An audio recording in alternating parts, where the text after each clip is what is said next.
جو کیا تھا؟ جو نبی غریب کا خیر ہے، ایسے نبی کی نبوت کا انکار کر دینا چاہیے۔ آج بدعا پڑھتے ہیں اور کہتے ہیں کہ آخری نبی نہیں ہے۔ آپ نے ایک واقعہ سنا، پیٹ کے اندر ایک شخص ہوٹل چلانے والا ویڈیو بنا کر کہتا ہے کہ اس آخری نبی اور برا اللہ کے نبی کی گستاخی کی، تو وہ کہتے ہیں نا کہ جب غازی کی قلم کام چھوڑ دیتا ہے تو غازی کی تلوار پھر کام کرتا ہے۔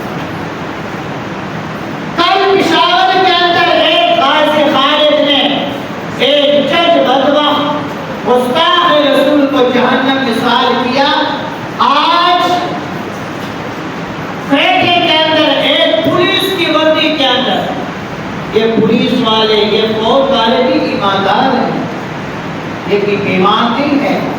جیسے ہم مولوی ممبر پہ بیٹھ کے عاشق کے دعویٰ کرتے ہیں، میں الگ اعلان کرتا ہوں، ہم مولوی اتنے عاشق کے دعویٰ کر کے اتنے عاشق رسول نہیں ہوں گے جو سو داڑھی شیو کر کے اور ملک کے محافظ کرے ہیں، میرے آپ کے محافظ ہیں۔ یہ محافظ اللہ کے نبی کے عشق دل میں رکھتے ہیں، ہم اور آپ سے زیادہ اس کی دلوں میں رکھتے ہیں۔ تو اس نے جیل کے اندر حاجی سعید نے اس گستاخ رسول کو جہنم میں شاد کر دیا، اور یہ سعادت کی بات ہے۔ یہ کیا ہے؟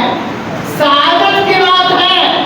اللہ کے نبی کے گستاخ کو جب حکمران کھلا چھوڑیں گے اور اس کو ڈیل دیں گے تو پھر غازی اٹھ کے اس کو جہنم میں شاد کریں گے۔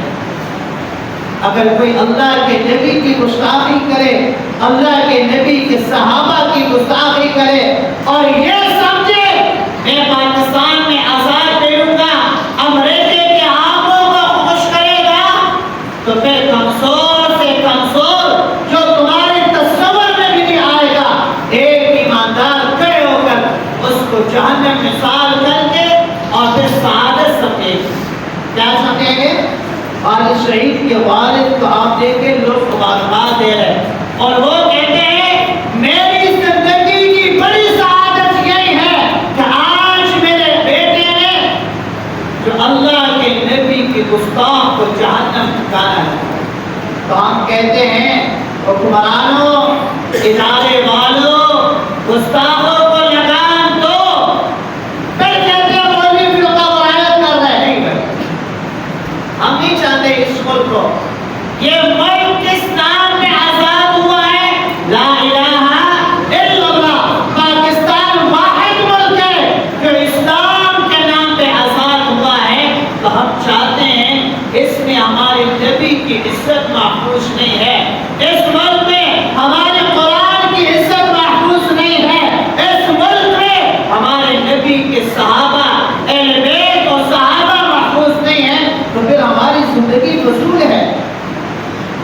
تو اللہ رب العزت ہم سب کو بھی ایسے جرأت والا کام اللہ کے نبی کے لیے، اللہ ہمارے ہاتھیں، ہماری سوالیں، ہمارے سب کچھ قربان قبول فرمائے۔ قبولیت کی بات ہے، اللہ قبول فرمائیں گے تو ہوگا۔